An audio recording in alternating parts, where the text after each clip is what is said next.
jagat sawegung sinembah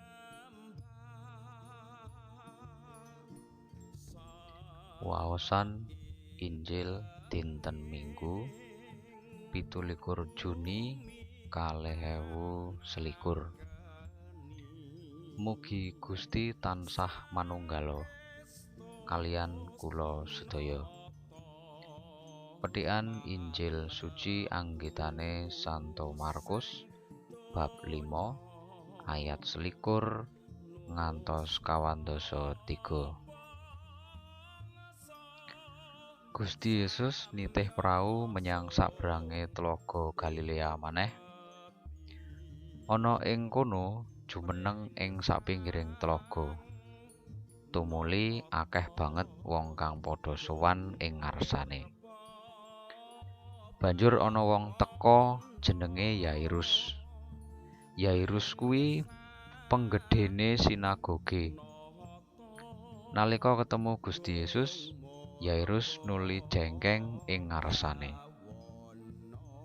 Yairus nyuwun kanthi adreng ature, "Gusti, anak kawula sakit sanget, badhe pejah.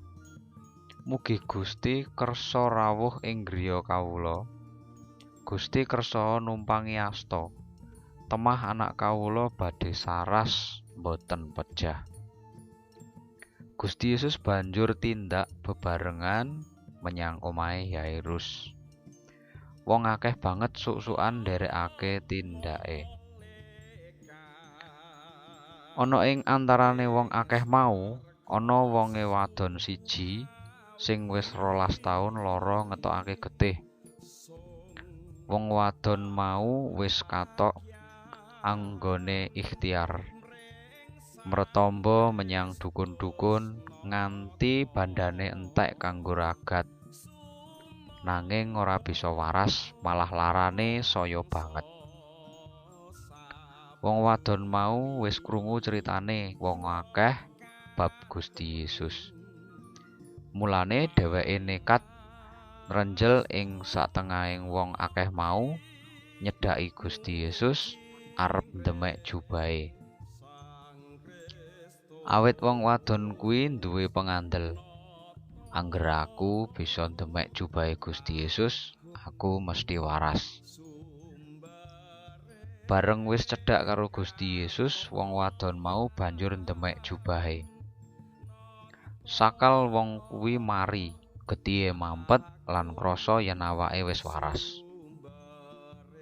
Bareng karo marine wong wadon mau, Gusti Yesus uga krasa yen ana daya sing metu saka ing sarirane.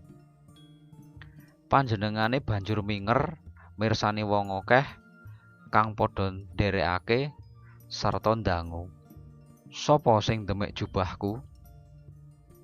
Murid-muride padha matur, "Gusti, tiyang semonten kathahipun sami suk-sukan.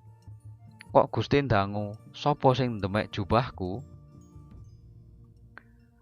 Nanging Gusti Yesus terus enggone mirsani wong akeh mau.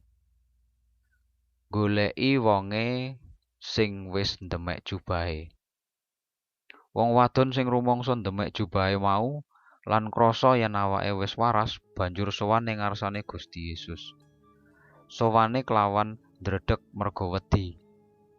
Wong wadon kuwi njengkeng ing ngersane sarta matur blaka. Gusti Yesus banjur ngendika, "Ibu, percayamu sing mitulungi kowe. Saiki mundura kanthi tentrem atimu, laramu wis mari." Gusti Yesus durung rampung enggone ngendika, wis ana susulan teka saka omahe Yairus, ngaturi yen anake Yairus wis mati. Ature wong mau marang Yairus, "Putra panjenengan sampun tilar donya. Menapa perlunipun damel ribetipun Gusti Yesus kapurih rawuh ing dalem panjenengan?" Gusti Yesus ora nggatekake ature susulan mau, nanging paring dawuh marang Yairus, "Aja wedi Yairus, percaya wae.